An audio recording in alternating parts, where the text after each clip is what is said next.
Tervetuloa kanavalle ja hienoa kun päätit likata videon auki.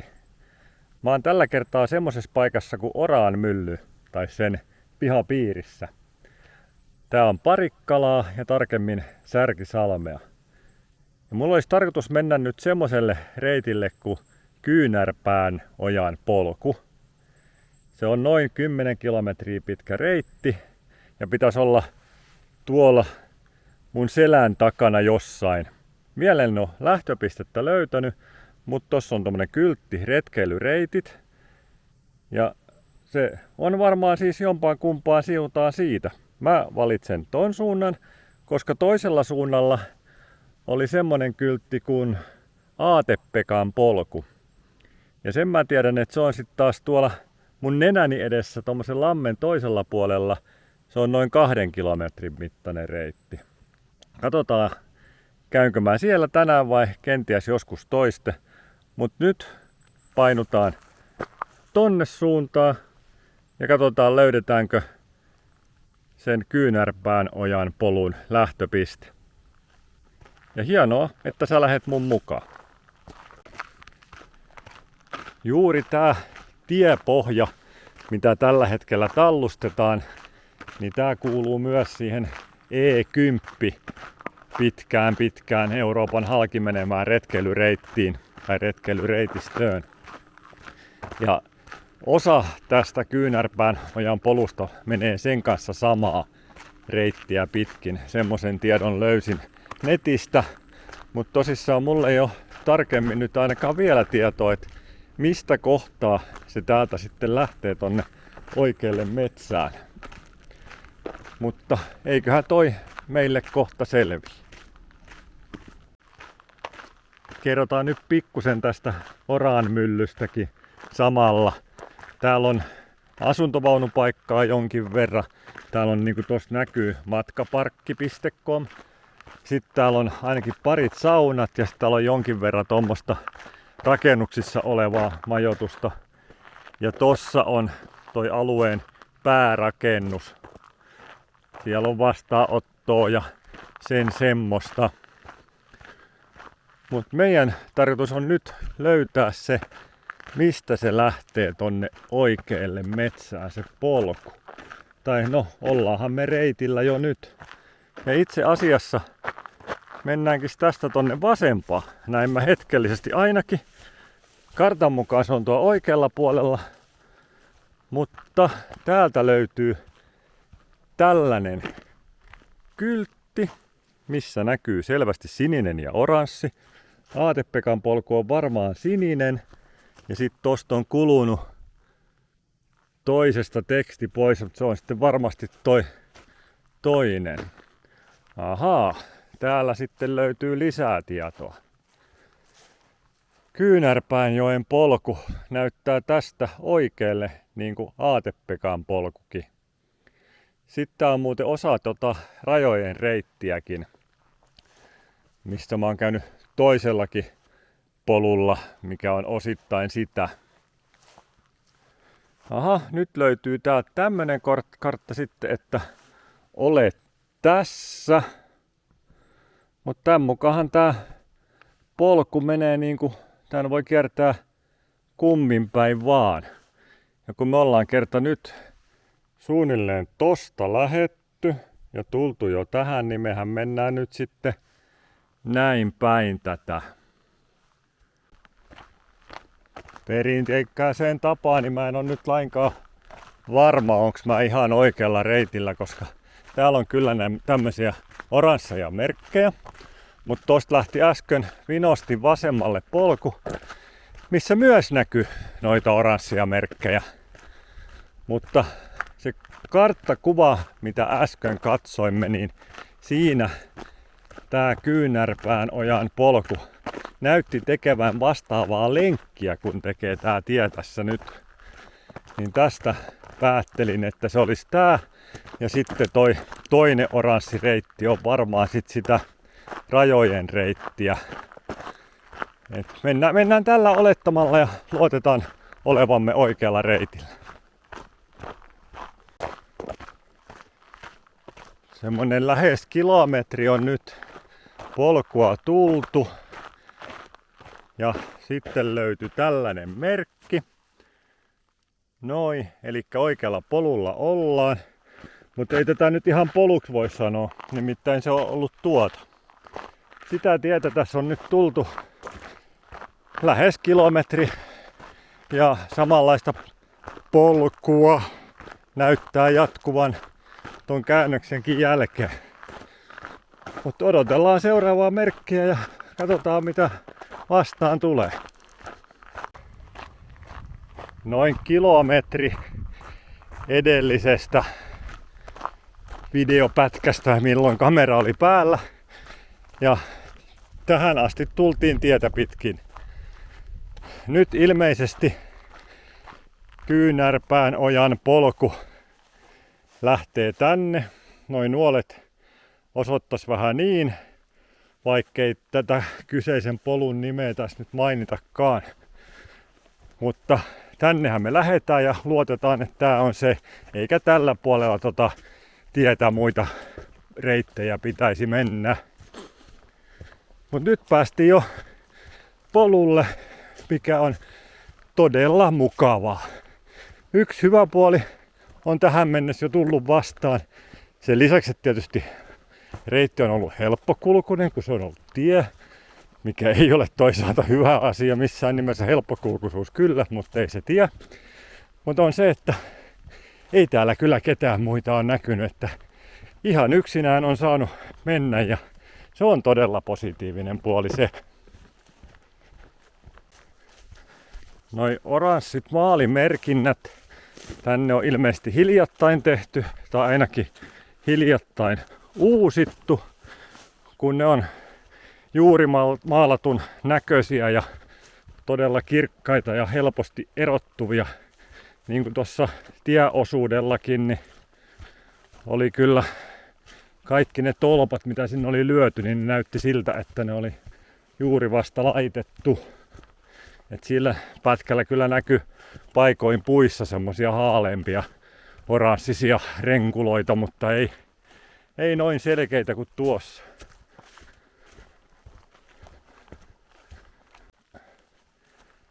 Nyt tulee vastaan jotain erikoista.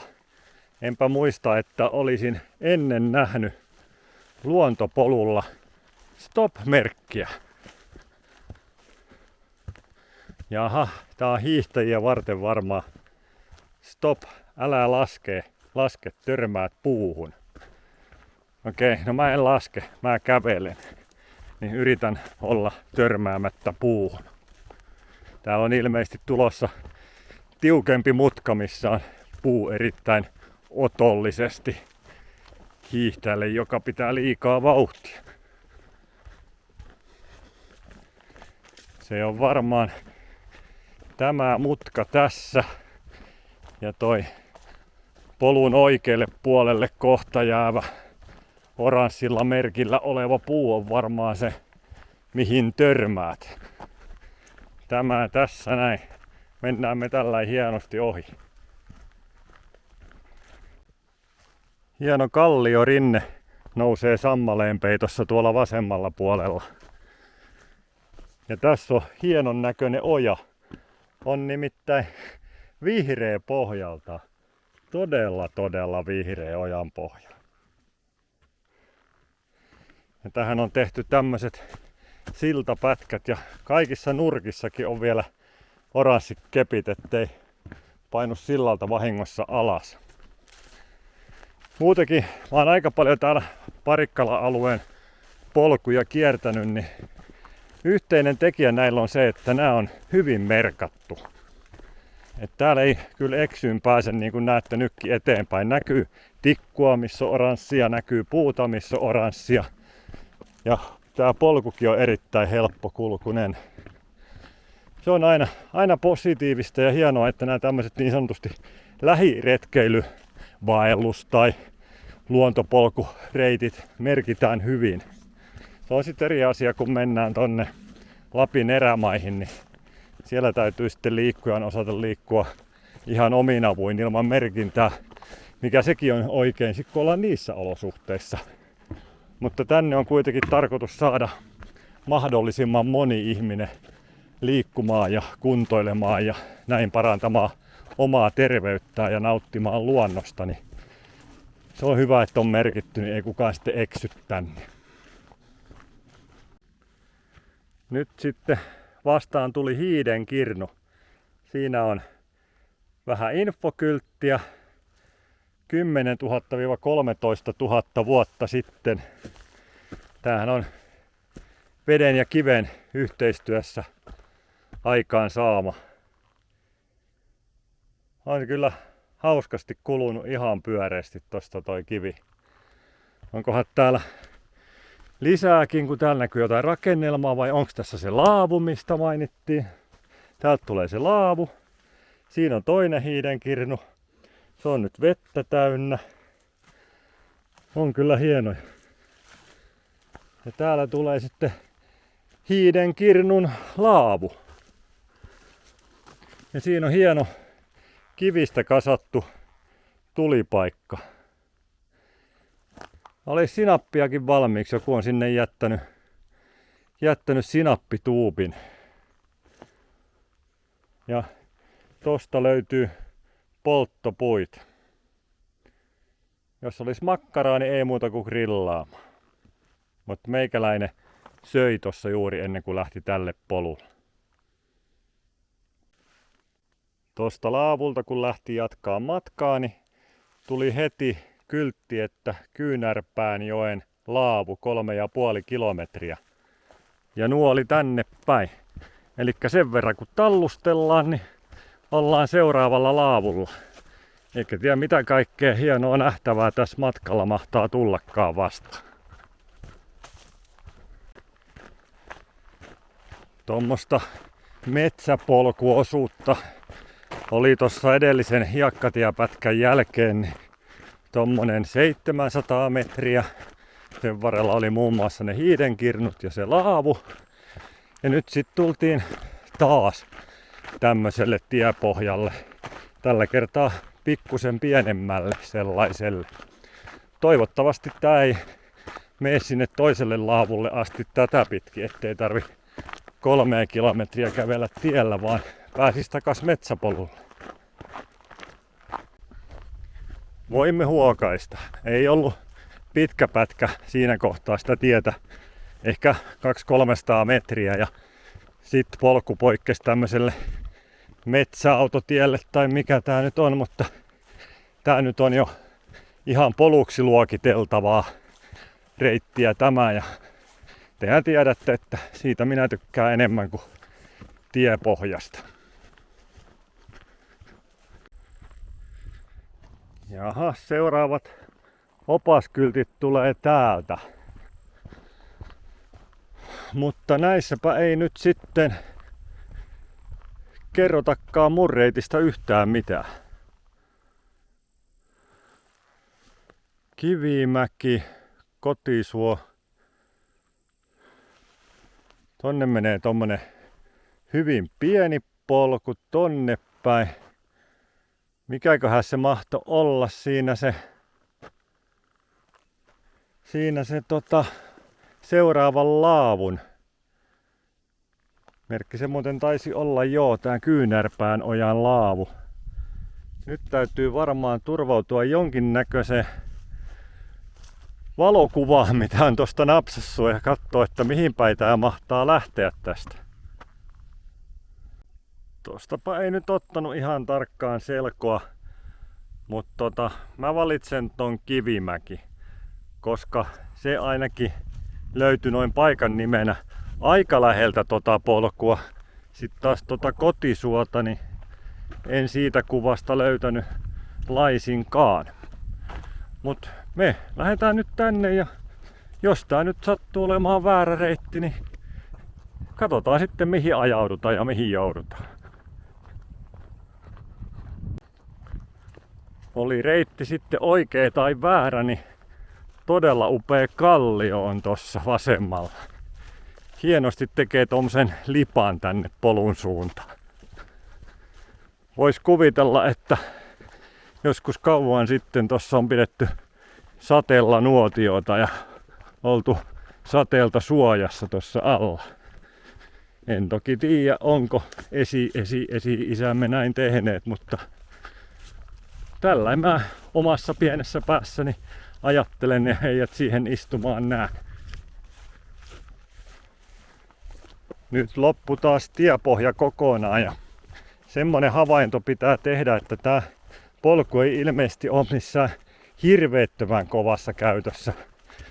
Et tuossa laavulla, kun itsekin raapustelin vähän tekstiä vieraskirjaan, niin siellä taisi olla 3 vai 4 merkintää tältä kuulta ennen mua. Ja nyt on 8. päivä.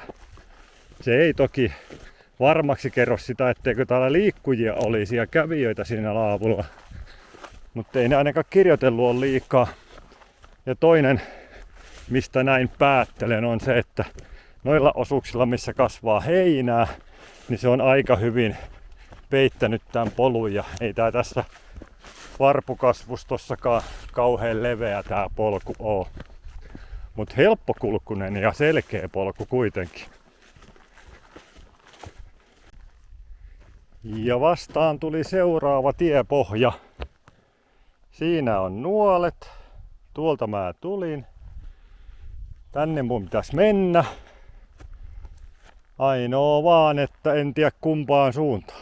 Aha, tuolla on oranssia. Ehkä siis tänne päin. Toisessa suunnassa ei mitään oranssia näkynyt. No, mehän lähdetään tänne ja katsotaan. No niin, tässähän tää näkyy seuraava opaste. Hetken jo olin epävarma, mutta en oo enää. Täältä löytyy nimittäin kanssanuolet. Tuossa noin. Ja koska me tuon oikealle päin nuolen suunnasta tultiin, niin mehän tietysti tämän toisen nuolen suuntaan lähetään. Elikkä tänne näin. Ja matka siis jatkuu. Ja muuten puolukkaa on todella paljon, mutta ei ole vielä sen näköistä, että olisi kypsää.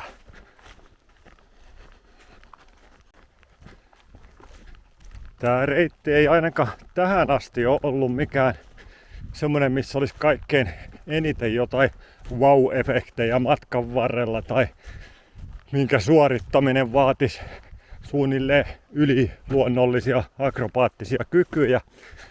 Mutta on koko ajan kaunista maastoa, helppokulkusta maastoa, hyvin merkattu reitti, sitä yhtä risteyskohtaa lukuottamatta, missä ei tiennyt varmaksi mihin lähtee. Mutta kyllä täällä niinku sielu lepää ja mieli rauhoittuu, kun täällä kävelee. Ja tää on semmonen siinä mielessä hyvä reitti, että tää on niinku, tää käy kuntoilureitistä. Et vois kuvitella, että jos mä asuisin tällä suunnalla tai täällä päin, niin nyt tultiin muuten Pitkospuille. Niin, jos asuisin täällä päin, niin mä varmaan kävisin hölkkälenkillä tässä polulla. Että tää on sopivan mittainen semmoiseksi lenkiksi, kun tää on noin 9 kilsaa. Ja tää on riittävän helppo kulkun, että tää pystyy lähes joka kohdasta hölkkäämällä liikkumaan. Ja sitten taas kuitenkin verrattuna ihan pyöräteihin tai asfalttipohjiin, niin huomattavasti nivel- ja raajaystävällisempi reitti ja pohja. Et suosittelen, jos asut näillä nurkilla tai vaikka kauempana, niin polkujuoksukengät jalkaan ja tänne vaan.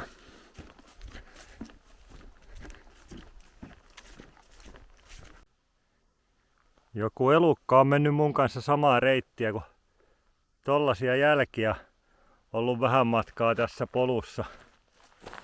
Tuossa on taas näkyy, että on kuovittu maata rikki, kuten huomaatte. En tiedä sitten mikä kaveri hän on, mutta eiköhän me mahuta samalle polulle. Täällä tullaan näin seuraavalle opaskyltti hässäkälle, jos tommosta nimeä sallitte käyttävän. Kyynärpään joki, 0,8 kilometriä, eli mä oon ollut oikealla reitillä, vaikka vähän sitä välillä epäilin. Oho, Oron mylly 5,5. noi Oronmyllyn matkat on välillä vähän mitä sattuu. Mä oon noin 1,5 kilsaa tullut kyltistä, missä luki Oronmylly 5. Et joko mä oon harhaillut 1 kilometrin tai sit noi mitat on vähän niin näin. Mutta mehän lähetään tonne, koska Kyynärpäänjoki lukee sinne. Se on varmaan näistä 2 tiepohjasta tää kyllä, koska tuolla näkyy oranssia. Ja on muuten mahtavaa tää keli. Toi mollukkainen tuolla paistelee kuumasti, vaikka syyskuu on jo pitkällä. Täällä on, no autosta kun lähdin, niin sen mukaan oli tasan 20 lämmintä. Mutta kun tänne ei käy minkään näköistä tuulenvirettä, toi pääsee suht vapaasti paistelemaan tuo aurinko, kun ei sen eteen osunut noista harvoista pilvistäkään mikään. Niin kyllä mä väittäisin, että täällä metsän siimeksessä auringossa lämpötila on ennemmin 25 kuin se 20. Mutta sehän on ihan hyvä asia. Saadaan meikäläisestäkin kunnolla hikeä irti, kun on tämän helppokulkuisuuden takia tullut pidettyä ihan hyvää kilometrivauhtia. Mä oon nyt ollut polulla tunti 9 minuuttia ja 5,5 kilometriä on taivallettu.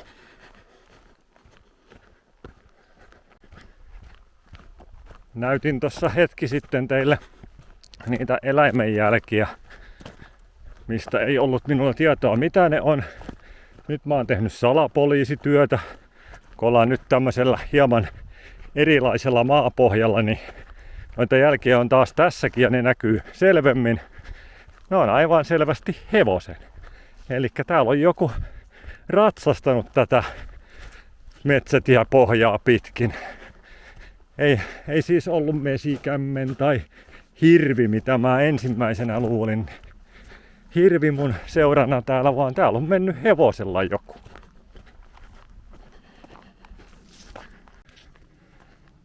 Aina se kamera on väärään aikaan pois päältä. Harvoin säikähdän eläimiä, mutta nyt säikähdin. Melkein astuin kyykäärmeen päälle.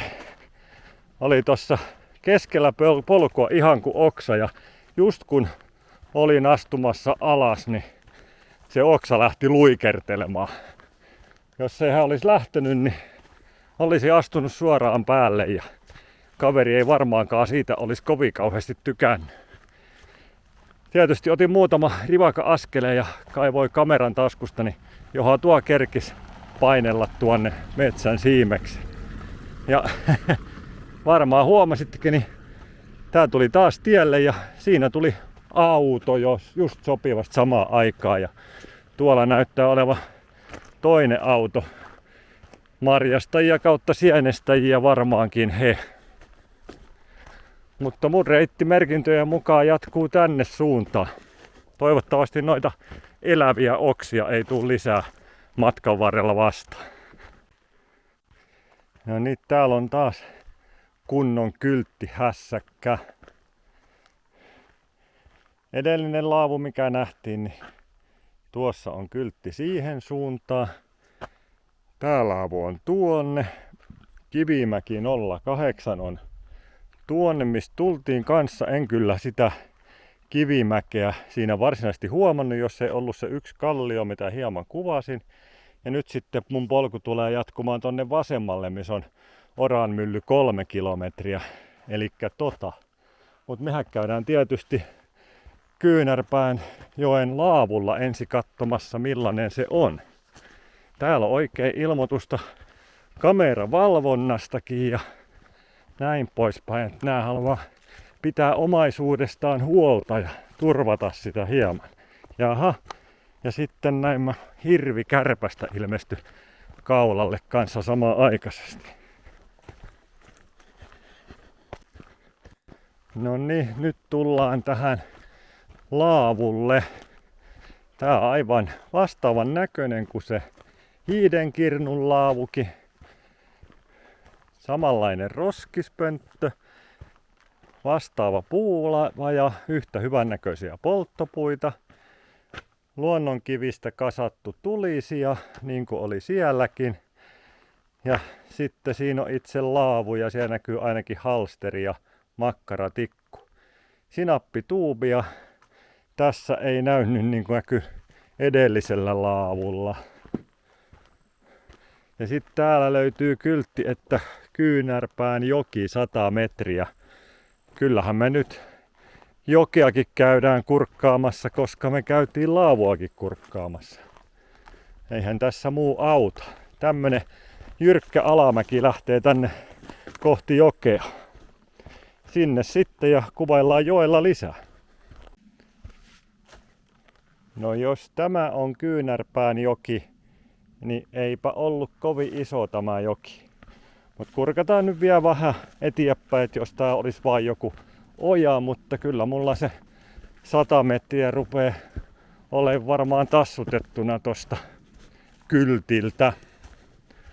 Mut kyllähän me nyt vielä hetken matkaa kurkataan tänne päin, jos täältä tulisi joku isompi joki vastaan.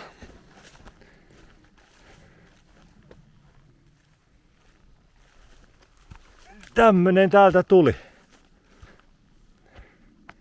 Siinä virtaa Kyynärpään joki. Se on ehkä tommonen 1,5 metriä leveä tuo jokiuoma ainakin tällä kohtaa. Sitten ei muuta kuin takaisin reitille. Vähän turhaan kävelin sitä jokea sen nuolen mukaiseen paikkaan kattoon, kun tää polku myöhemmin näin mä ylitti saman joen jo kertaalleen ja tässä kohtaa mennään sitten toiseen kertaan. Ja kyllä on rehevöitynyt, kyllä on heinää runsaasti. Toivottavasti ei ole punkkeja runsaasti. Hienon kallion vierestä menee taas tää polku. Ei se korkea ole, mutta on se semmonen jylhän näköinen, kun se nousee vaaleina tossa ihan suoraan ylöspäin.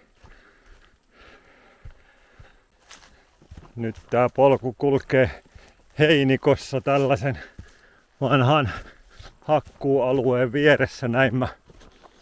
Näyttääpä tuolla hakkuualueella kauempana olevan iso siirtolohkarekin. On sen verran kaukana tuolle, että mahtaakohan kunnolla kamerakuvassa näkyä toivottavasti. On aika tommonen tasasivuinen lohkare tuo. Harvoin ne ihan noin kuutioita on. Samassa kun puhuin teille tuosta lohkareesta, mikä näkyy tuolla edelleen, niin polku tuli taas tämmöiselle tien kääntöpaikalle. Ja jatketaan nyt sitten tämmöstä pienen metsäautotien pohjaa ainakin jonkin matkaa. Mutta sekin on selvästi hyvin vähällä käytöllä oleva nykyisin, kun näkyy, ettei tätä kauheasti ole ajettu heinästä ja muusta päätellen. Ja tuolla toi järkäle on noitten muutaman puun takana tossa.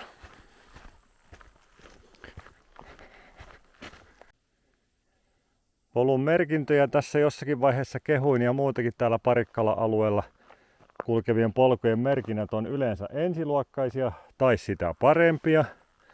Mutta nyt tultiin tällaiseen risteykseen, molempiin suuntiin lähtee tie. Ja oranssia ei näy missään muualla kuin tuo selän takana, mistä suunnasta tulin. Nyt on vaan niinku lähettävä jompaan kumpaan suuntaan vähän matkaa kävelee ja katsottava, tuleeko oranssia vastaan. Jos ei tuu, tehdään täyskäännös ja lähdetään päinvastaiseen suuntaan. Tonne kun kattelee, niin ei kyllä missään näy oranssia. Mennäänpä tonne risteykseen takaisin ja lähdetään päinvastaiseen suuntaan. Katsotaan, nähdäänkö sitten oranssia. Tuolla koivussa tosissaan on, mutta sieltä me tultiin. Ei me nyt samaan suuntaan lähetä takaisin. tänne päin kun mennään, niin ei kyllä näy oranssia, ei. Nyt olisi kyllä mielenkiintoista tietää, kumpaan suuntaan mun mahtaa pitää lähteä. Aha, katsokaas. Täällä näkyy jo kuolleessa puussa ja sen kaarnassa ton verran oranssia. Mä oon ehkä tullut sen 150 metriä siitä, missä rupesin ihmettelemään, niin pidetäänkö me tota nyt selkeänä merkkinä, kun tähän asti on ollut aivan uusia juuri maalatun näköisiä merkkejä kaikki. Ja toi oli nyt sit tuollainen. Mut se oli kuitenkin oranssimerkki, toiseen suuntaan ei näkynyt sitäkään vähän. Et kyllä me nyt tänne päin jatketaan ainakin vähän matkaa ja katsotaan tuleeko sitä maalimerkkiä lisää vastaan. Se on taas perinteisen loppuhöpinän paikka. Nyt on käveltynä semmonen kohta 8,5 kilometriä. Ja niin kuin selän taakse katsomalla näette, niin tiepohjalla ollaan. Ja itse asiassa sillä samalla tiellä, mitä oli ensimmäinen kilometri polusta ja mitä nyt sitten on tästä eteenpäin seuraava ja viimeinen kilometri. Ja johon mä oon 1,5 kilometriä tuolta pienemmältä metsätieltä tulemisen jälkeen mennyt tätä tietä pitkin. Mutta semmoista sanottavaa tästä reitistä, että ne osuudet, mitkä on polkua, ne on hienoa metsämaisemaa. Löytyy siirtolohkaretta, löytyy hienoa kallioa, löytyy matkan varrelta 2 todella siistissä kunnossa olevaa, hyvin hoidettua laavupaikkaa. Ja ehdottomana huippuna ne isot hiidenkirnut. Mutta se, että jos polun nimi on, reitin nimi on nimenomaan nimetty poluksi, ja siitä on selvästi yli puolet jonkin asteista tiepohjaa, välillä tämmöistä isompaa ja välillä pienempää, niin se luo itselle semmoisen hieman petetyn olon. Et kun lähtee metsäpolulle ja käveleekin hiekkatietä. Mut joo, tää tästä marmatuksesta, kaikki luontoliikunta on aina hyvästä. Ja tännekin kannattaa tulla, niin kuin mainitsin jo aikaisemminkin. Mutta ei mulla muuta kuin tähän loppuun, että tilaa kanava ja nähdään seuraavan videon parissa. Se on moro!